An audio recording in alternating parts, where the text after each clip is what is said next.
Welcome back to Regulated. Christian here, and this particular podcast presented some unique logistical issues that Tony and I had not experienced before, which was I was traveling when we were recording. I've been traveling for some of our other podcasts.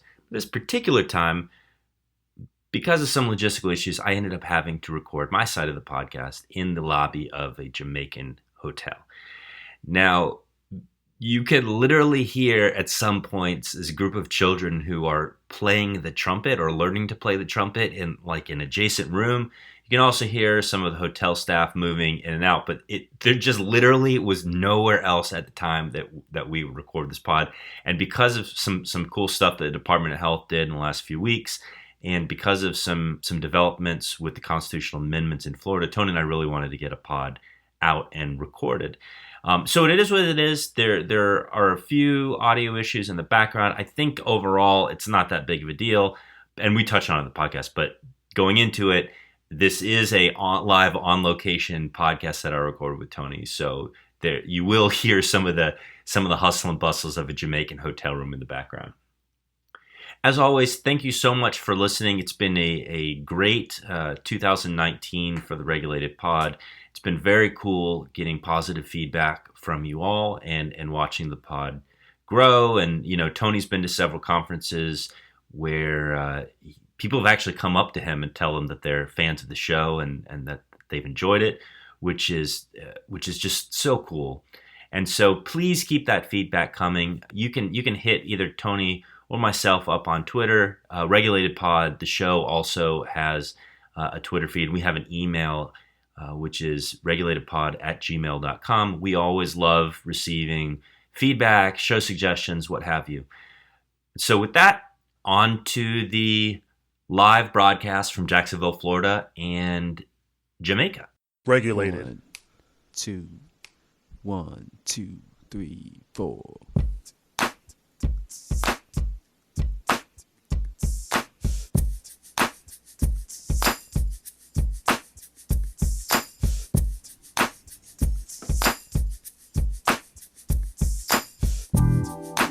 This podcast focuses on regulatory and corporate developments in highly regulated spaces. I'm Christian Bax, and I used to regulate medical marijuana. I'm Tony Glover, and I used to regulate alcoholic beverages and casino gambling. Now together, we're regulated. Welcome to another episode of Regulated. This one, at least 50% of it, being brought to you from Kingston, Jamaica, in the lobby of a hotel where a bunch of kids just started playing the trumpet. How you doing, Tony?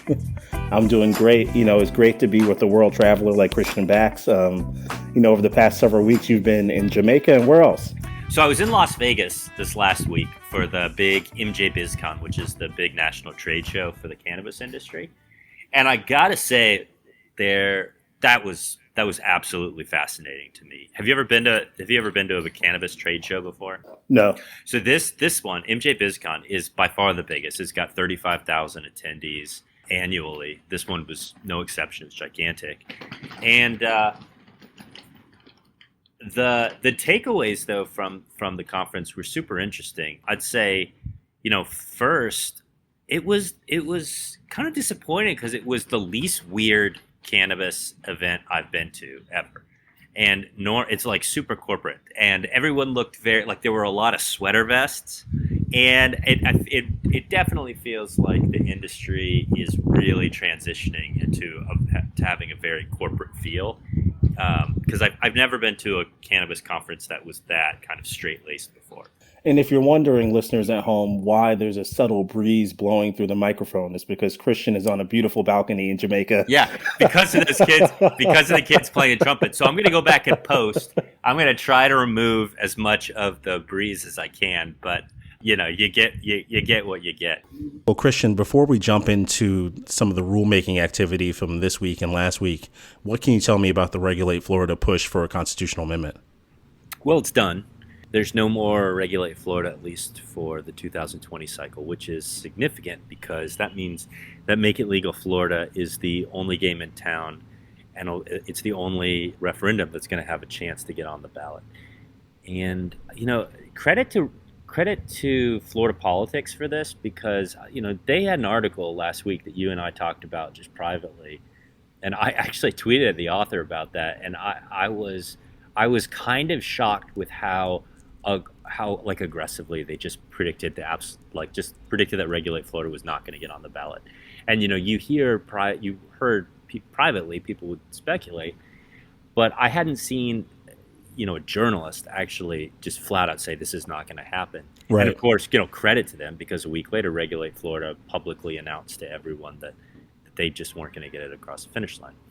And so what it means for Regulate Florida, it's the second cycle in a row that they haven't been able to get something on the ballot, which is obviously not great, but it also really narrows the focus of what could be as far as adult use in Florida.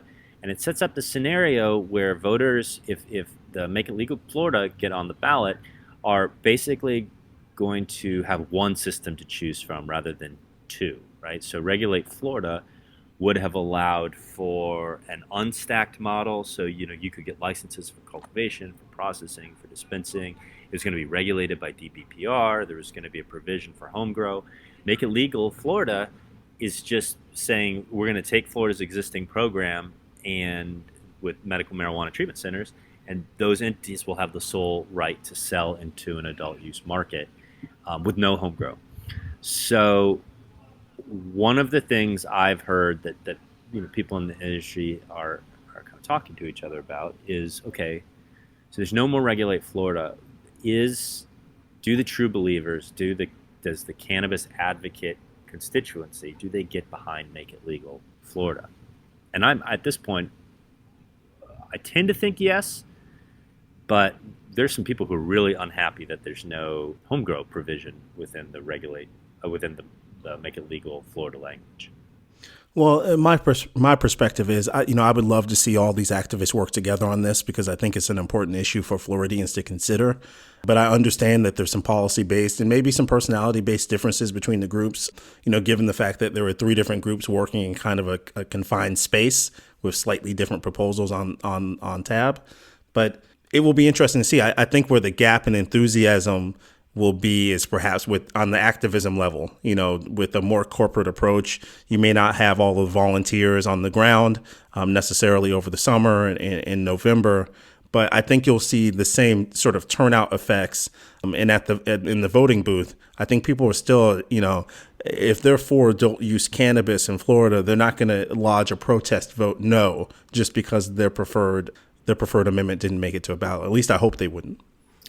Yeah, you do see sometimes not necessarily in Florida, but you have seen cannabis advocates kind of turn on something that they don't view represents like their opinions and with social media, that can be a very powerful effect. But the thing about Florida cannabis that's always kind of struck me is the Walmart test. If you go into Walmart and you say, tell me what you know about Florida's medical marijuana program, a lot of people don't even know it exists. And so that's something that I've thought a lot about, which is, how visible is this really going to be if Make It Legal Florida does get on the ballot? Because even if you have a couple $1 million, that's not necessarily enough in what's going to be a very expensive ad buy season going into the 2020 election. That may not be enough to really get it out into the collective conscience of Florida. So it's really going to have to be people talking over beers, people at the dinner table, people at the water cooler at work, just kind of the message getting out organically that Florida's going to have an adult use ballot initiative up. So because it's going to be a challenge just for people to know about it, I really wonder how aggressive a group that's very pro-expansive adult use legalization is really going to be able to coalesce and fight if they wanted to. Well, the difference between 2020 and previous years in Florida is that now you have hundreds of thousands of legal cannabis consumers in the state that are going to know about this issue by virtue of visiting their local dispensary and seeing a cardboard cutout or a pamphlet, a flyer, social media, etc. And if this initiative came around 10 years ago, you wouldn't have that that built-in base of people who are capturable, right? So I think there will be enough education out there, and hopefully I'd like to see this pass. I think it's something certainly that should be on the ballot, and it should be an option for Florida voters. Yeah, and then the last piece of that is there's this perceived headwind from a group out of South Florida that's basically has taken the position that they're pro medical marijuana to the point that they don't want to see the legalization of adult use in Florida. And so, there've been a couple of there's been a Florida politics article about this. There's been features in articles in the Miami Herald and the Orlando Sentinel that have written about this group, but they ostensibly, they are telling people that they have money in order to fight any adult use ballot initiative that gets on. And so, if you have a group actively working against any adult use, and if there's a coalition of people who think that this doesn't go far enough, and they're going to basically put in a vote of no confidence in that ballot initiative, it may jeopardize it getting to 60%. But we'll see. It's polling really strongly right now. So I think that if it gets on the ballot, I still think it's got a really good chance to pass. Well, let's look to the Department of Health, your old stomping grounds. They moved forward with some substantial rulemaking activity this week and last week, really kind of falling into three baskets. They proposed a couple of emergency rules. They proposed a basket of proposed rules, and then they also published some notices of rule development. How do you want to attack this? Well, I'd say from a macro perspective, it's very important because it's really the first significant rulemaking that's come out of the department in about 2 years on cannabis stuff, and it covers a lot of ground. And so there's three types of there's basically three types of notices that the department put out all at once. So if you're not familiar with Florida rulemaking, they put out a couple emergency rules, they put out 6 proposed rules, and then they put out 5 notices of rule development. And so what an emergency rule is you basically, this is the rule, we have statutory authority, or this is just an emergency, and this is the rule that's going to be in place unless you successfully challenge it, and we must file a rule on the back end of that in order to knock out the emergency rule and follow regular rulemaking processes. Then there's the proposed rule, which is a much longer timeline where the department says this is short of us formally changing this rule based on public comment. This is what the rule will look like. If you guys want a workshop or hearing, we can discuss this, but this is what we're thinking. And then the notice of rule development is just hey guys, we're looking into this. This is something that we want to do rulemaking on. It's coming, kind of like a teaser for a movie, right? It's like this is the subject, but really with the notice of rule development, there's no language that the department put out with any of those notices. Well, I would say arguably the topics covered by the notices of rule development are some of the juiciest topics in the bunch. And particularly, I'm looking at 64-4.205, production of edibles. I will tell you, besides the license application rule for the next round of licenses, edibles are far and away the most demanded rule that the department has in its back pocket. I can tell you some of the MMTCs have put in the infrastructure already to produce edibles. They've got licensing agreements with other companies in the greater 48 or in Canada to provide their brand into the Florida market. And there's a tremendous amount of consumer demand that's just kind of sitting there waiting for edibles. What's interesting, and it's good that you pointed out that it's a notice of rule development, is the Florida law has a couple provisions that actually are prerequisites to an edible rule, right? So there need to be testing rules in place. There needs to be waste management and disposal rules in place prior to an edibles rule in place. So the department has taken this position where it's like, okay, guys, here are these proposed rules for the prereqs. If we can get these in place, then we move on to edibles. Because as you know, this is a very contentious issue. There's lots of litigation. And so the department's it seems like the department doesn't want to put itself in a position where it's got the proposed rule for edibles along with all of these other rules, and the prereqs get held up, but the edibles rule goes through, and then they're in a position where they have an effective rule for edibles, but they can't legally move forward because they don't have all of these other requirements for MMTCs that the law requires them to have. Right. This is very smart sequencing by the department because look, there's been litigation in almost every administrative move that they've taken. So kind of being thoughtful about that and having some foresight, I think this is probably the smoothest way to roll out an edible rule going forward. Yeah, Chief of Staff Coppola has definitely, it's not her first rodeo, and you can definitely tell that the sequencing is just kind of they're 2 fingers to my eyes, 2 fingers to your eyes type of thing to the industry, where it's basically like, this is the sequencing. We'll move forward as fast or as slow as the rulemaking process is going to move on these prereqs. And I'm most interested in the lab rule, right? Because there's this whole other industry of the testing labs that are going to have opinions on testing, and they're going to have their say too, right? So the cannabis industry doesn't get a unilateral thumbs up or thumbs down as to whether or not they're going to they'll have any say on this rule, right? The laboratory industry will also have a say. So watch that public comment coming from the lab industry on these proposed rules. Well, looking at this bulk rulemaking activity, is there anything else beyond the waste management, the edible piece? Is there anything else that jumps out at you, the laboratory piece, that jumps out at you as being particularly important? I mean, definitely. I think that the background screening is something that's kind of interesting to me, because you've got this requirement, right, where every employee who works for an MMTC in the state has to have a level 2 background screening. And the way level 2 background screenings work is, say I want to get screened so I can go work at an MMTC. I got to go down to a place that's licensed and certified to take my electronic fingerprint. That gets uploaded. It gets sent to FDLE.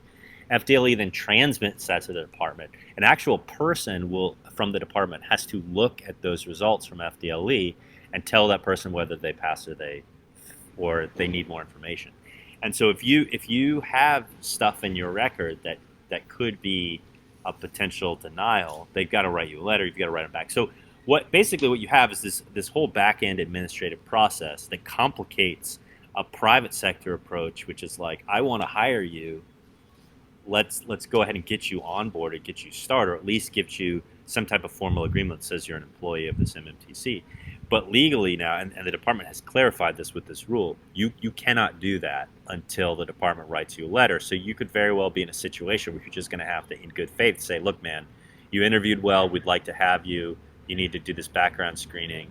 And it's not like your employment is provisional based on this background screening. It's, we cannot hire you. We cannot onboard you until the department gives us clearance from you, which you, of course, have to agree to, right? Because the department can't share the results of your background screening without your permission with your potential employer. So is there a way for a prospective employee to kind of get ahead of the system here by proactively completing their level 2 background check with the Department of Health through regular channels prior to their job interview or prior to applications, so that they're kind of pre-screened or closer to being ready to go? There's really only 2 things that would speed up the process. Obviously, the first one is you don't have any crimes in your record, and I know that. Yeah, that's a life hack for you.